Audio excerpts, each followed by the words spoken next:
Bienvenidas y bienvenidos, amigos televidentes, a Pulso Político en este marzo 31, día martes, como siempre, transmitiendo en vivo y en directo, cerrando el primer trimestre del año. Y al día de hoy estamos con la flamante ministra coordinadora de la producción, Natalie Selly. Por cierto, tenemos que decir que es la segunda vez que ocupa este cargo dentro del gabinete ministerial de Rafael Correa. Claro, la coyuntura no es la misma. Hoy le toca enfrentar este reto con un shock externo que evidentemente impacta a la economía del Ecuador, como también impacta a la de Colombia, como también impacta a la de Perú. Pero ¿cuáles serán estos retos? Es lo que vamos a analizar durante 55 minutos con la ministra Natalie Selly. La saludo y le doy la bienvenida. Muy buenas noches, señora ministra. Buenas noches, Carlos. Qué gusto poder estar aquí con usted y tratar sobre la dinámica productiva del país. Bueno, señora ministra, la primera pregunta. ¿Usted viene al Ecuador para establecer o implementar un modelo de sustitución de importaciones o un modelo de sustitución de exportaciones?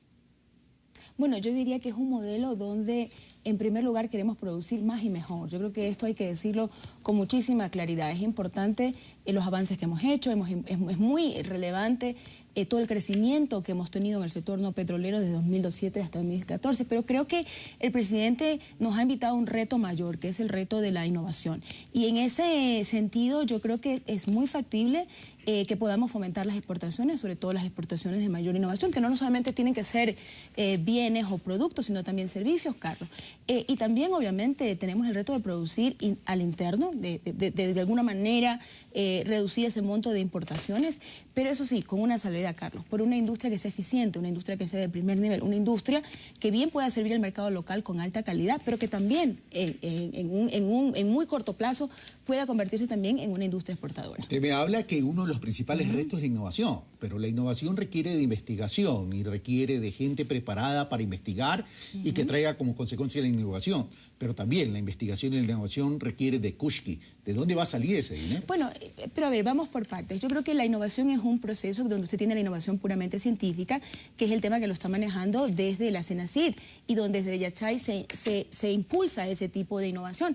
Yo creo que la innovación productiva requiere de un menor esfuerzo de investigación, es aplicar la tecnología que viene a través de la inversión extranjera o que usted la puede comprar a través de las mismas importaciones. Es decir, hay un proceso de innovación productiva que tiene muchísimo más impacto en el corto plazo y lo que se necesita es impulsar y dinamizar esa dinámica innovadora. ¿Pero con qué plata, verdad? Bueno, yo creo que, en primer lugar, Carlos, hay que decir que el esfuerzo que se ha hecho desde la inversión pública era necesaria.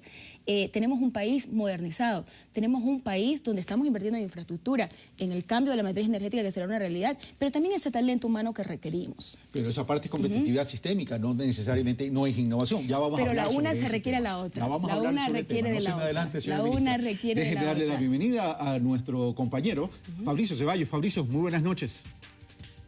Carlos, señora ministra, amigos televidentes, muy buenas noches.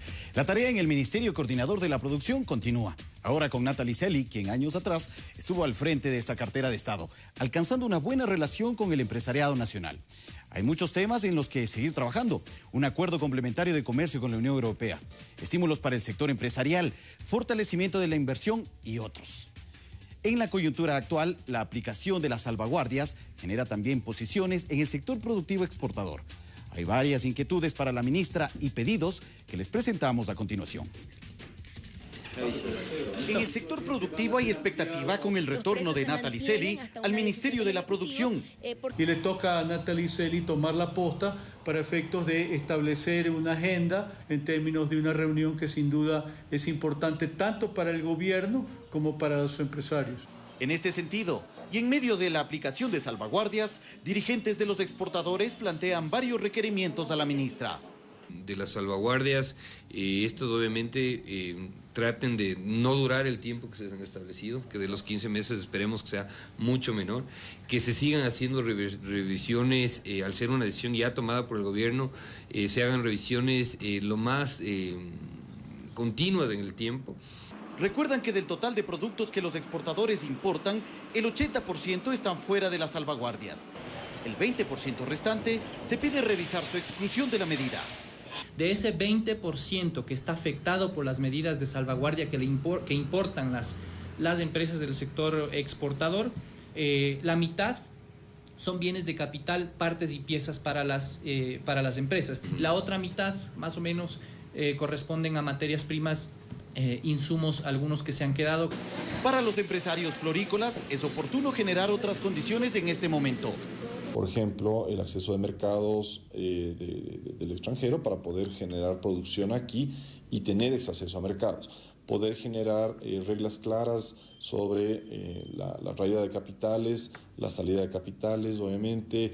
Y si bien las salvaguardias buscan proteger a los productores nacionales, en la Cámara de la Pequeña y Mediana Industria CAPEIPI se solicita también asumir medidas complementarias para garantizar su desarrollo.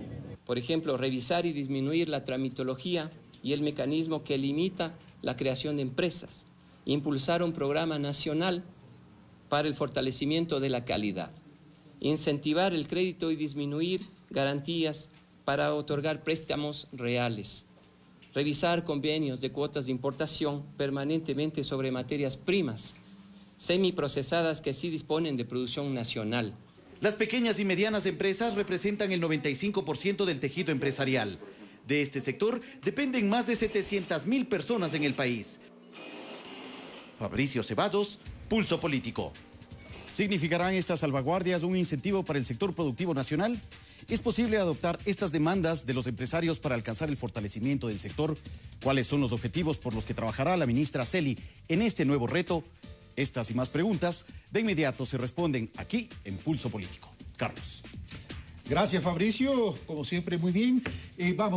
Señora ministra, ahí hay algunas inquietudes expresadas por algunos empresarios. Pasemos a responder esas inquietudes para continuar con el análisis. Muy bien, simplemente para recordar al país que las salvaguardas no es un tema nuevo. En el 2009 me tocó en mis mismas funciones, Carlos,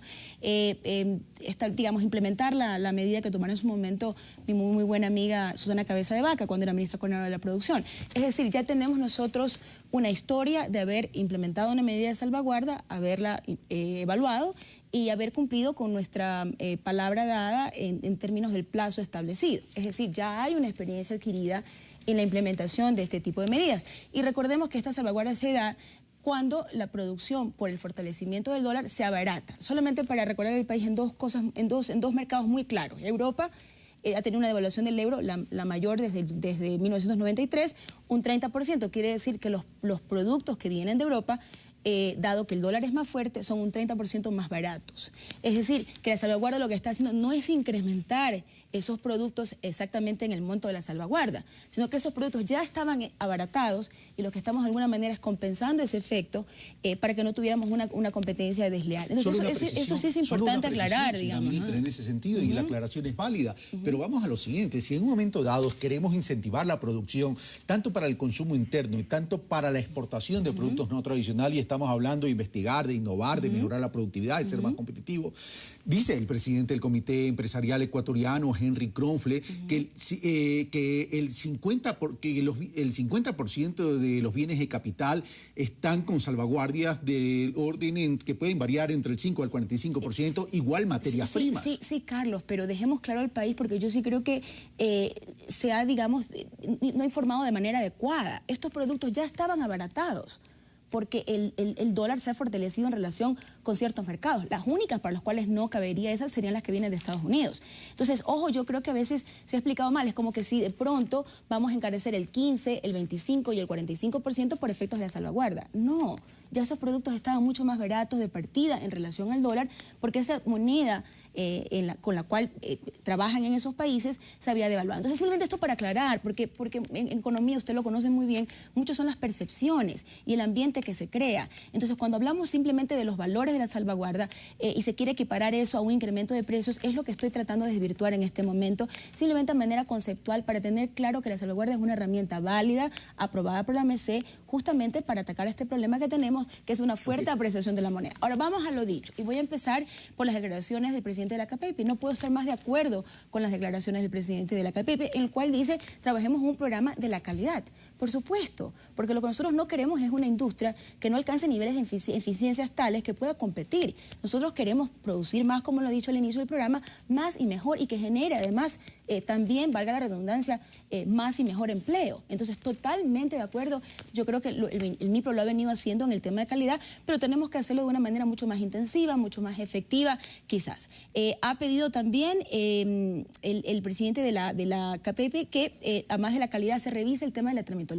No puedo estar más de acuerdo con el presidente de la KPIP. Debemos tener un entorno empresarial que sea eficiente. Yo no digo que no regulemos al sector privado por si acaso, Carlos, pero hay que hacerlo de manera efectiva, de manera eficiente. No podemos llevarlos a los empresarios de tramitología innecesaria y engorrosa. Así que de partida estoy totalmente de acuerdo con los dos planteamientos. No vamos a hablar aquí de lo que se está de acuerdo, sino de las inquietudes de la ciudadanía también. Muy bien. Hay algunas inquietudes, dice.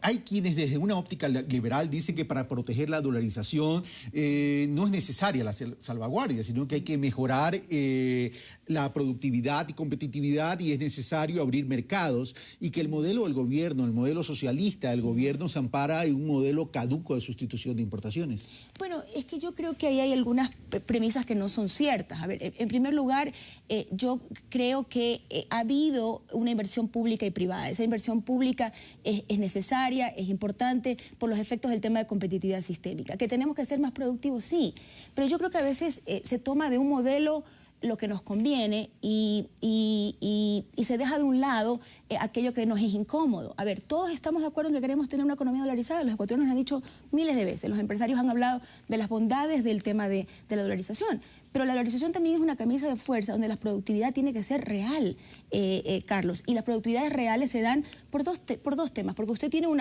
mayor talento humano y porque hacemos las cosas de una mejor manera. Es decir, tenemos eficiencia y tenemos también un tema de innovación. Pero el tema es en el corto plazo, en el corto y mediano plazo. ¿Podemos tener todo eso frente a la coyuntura que estamos viviendo? Pero es que en el corto plazo estamos tomando medidas de coyuntura, como en su momento los tomamos en el 2008.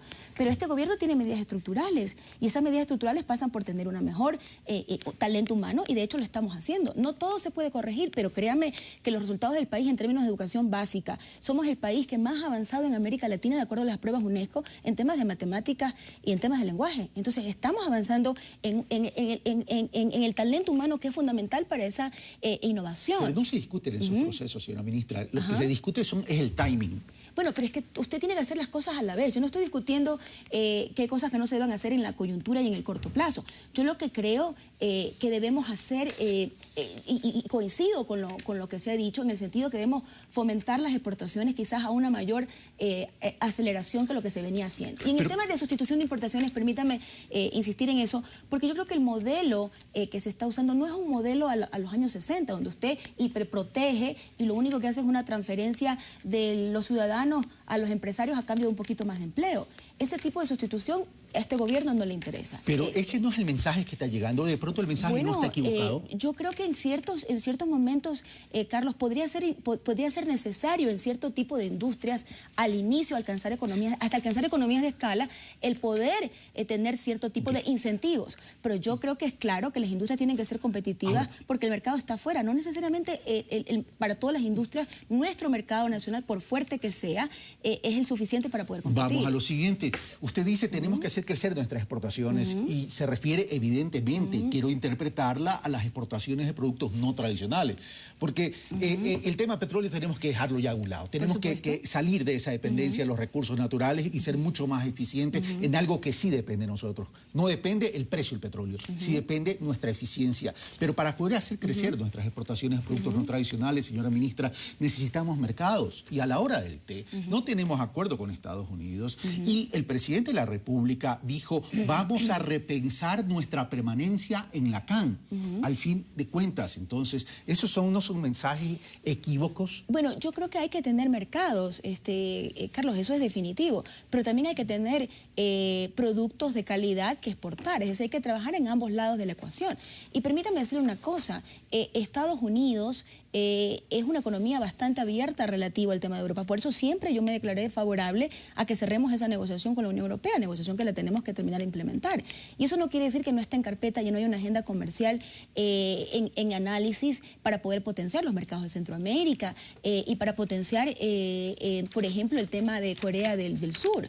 Pero hay que trabajar en ambos lados de la ecuación.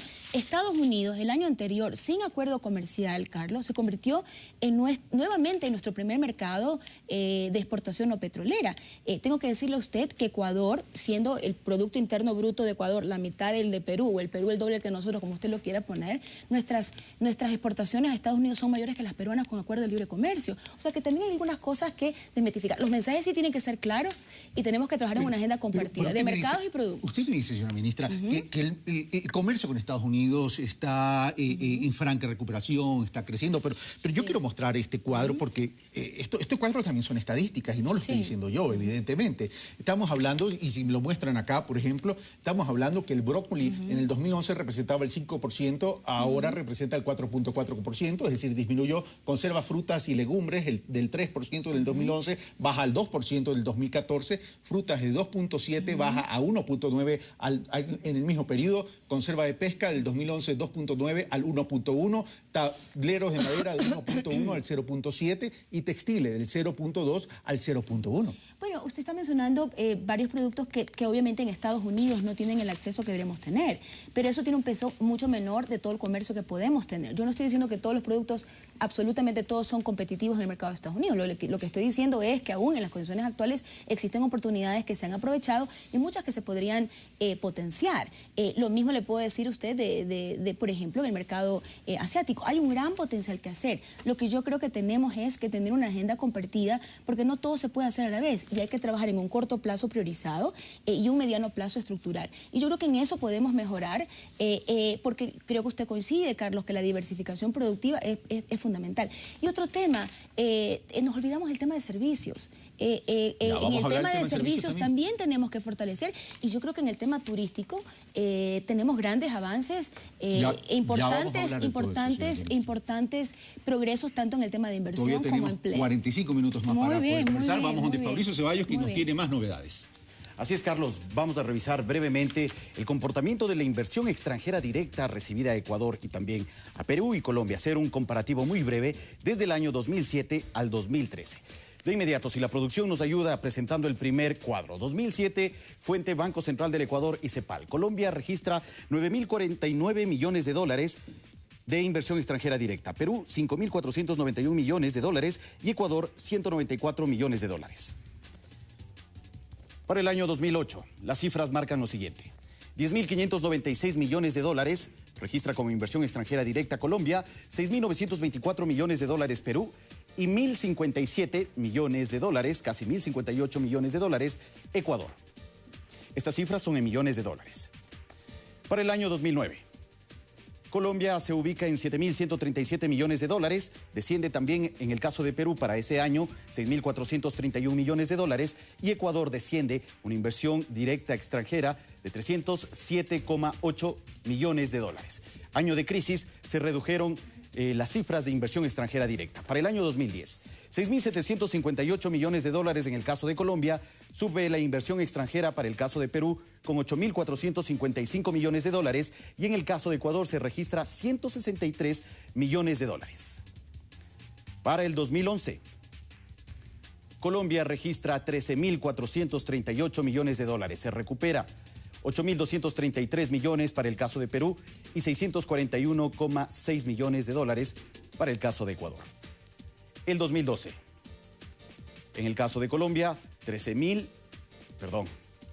está esa cifra por confirmarse. 2012, la cifra correcta es 15.823 millones de dólares, Perú 12.240 millones de dólares y Ecuador 591 millones de dólares.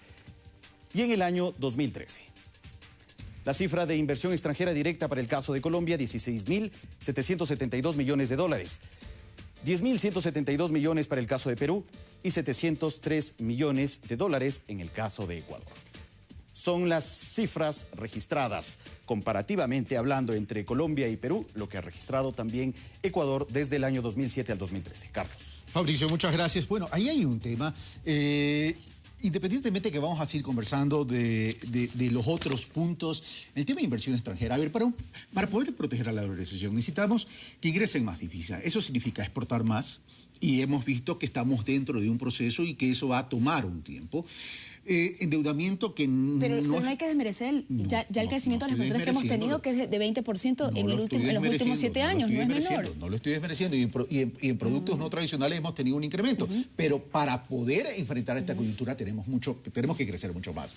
El endeudamiento externo, que si bien es una herramienta, no es lo más deseable. Tampoco hay que estigmatizarlo, pero no es lo más deseable. La inversión extranjera se dice, hay que traerlo. Pero entre Colombia y Perú, 16.000 millones Colombia al 2013, Perú 10.000 millones y nosotros apenas 703 Sí, Carlos, millones. Pero yo creo que primero todo tiene que ser en relación al Producto Interno Bruto. Ecuador nunca ha sido tradicionalmente un país que atraiga inversión extranjera por encima del 3% del PIB, que es el promedio de América Latina. Y obviamente la inversión que ha venido a Colombia y Perú, y no desmerezco, por favor, la inversión extranjera directa está más que bienvenida al país, viene el tema de recursos naturales. Y usted conoce que el modelo de recursos naturales en el país es esa gestión de los modelos de recursos naturales. Pero eso es lo que hay que cambiar. Ha cambiado. No, a ver, pero no necesariamente. A ver, yo tampoco quiero desmerecer la inversión privada nacional que ha retornado al país.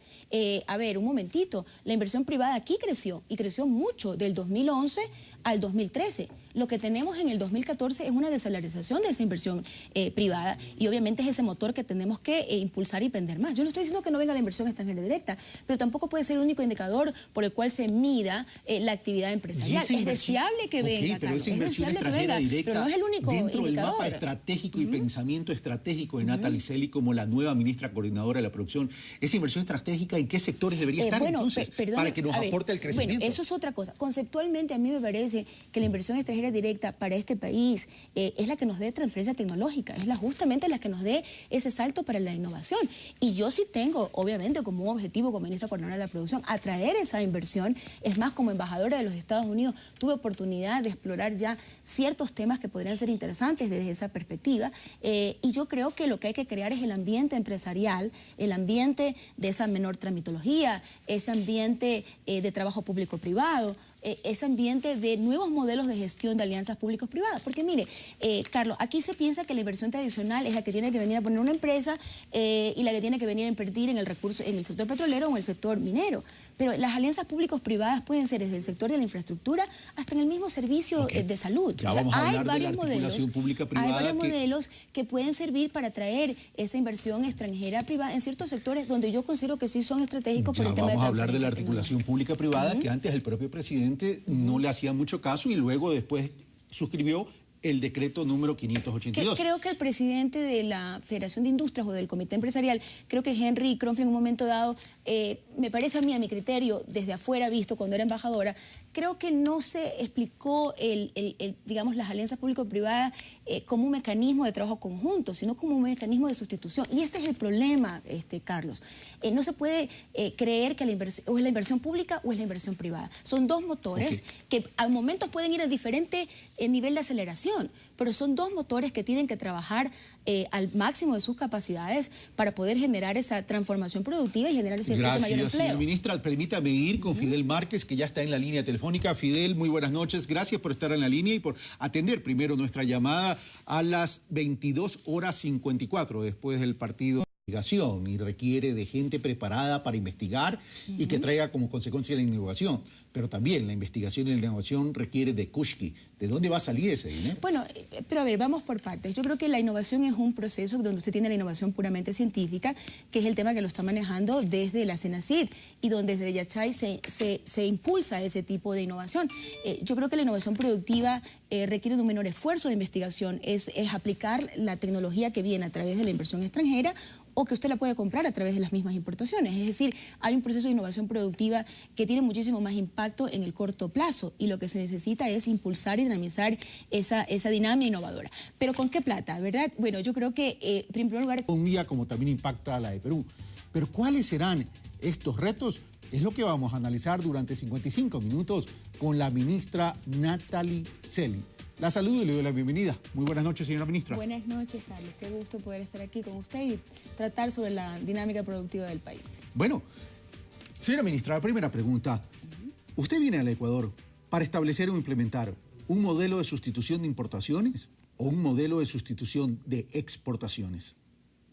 Bueno, yo diría que es un modelo donde, en primer lugar, queremos producir más y mejor. Yo creo que esto hay que decirlo con muchísima claridad. Es importante los avances que hemos hecho, es muy relevante todo el crecimiento que hemos tenido en el sector no petrolero desde 2007 hasta 2014, pero creo que el presidente nos ha invitado a un reto mayor, que es el reto de la innovación.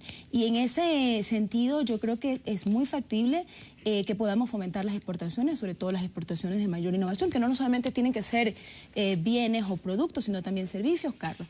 Y también, obviamente, tenemos el reto de producir al interno, de alguna manera reducir ese monto de importaciones, pero eso sí, con una salvedad, Carlos, por una industria que sea eficiente, una industria que sea de primer nivel, una industria que bien pueda servir al mercado local con alta calidad, pero que también en muy corto plazo pueda convertirse también en una industria exportadora. Usted me habla que uno de los principales retos es la innovación, pero la innovación requiere de investigación.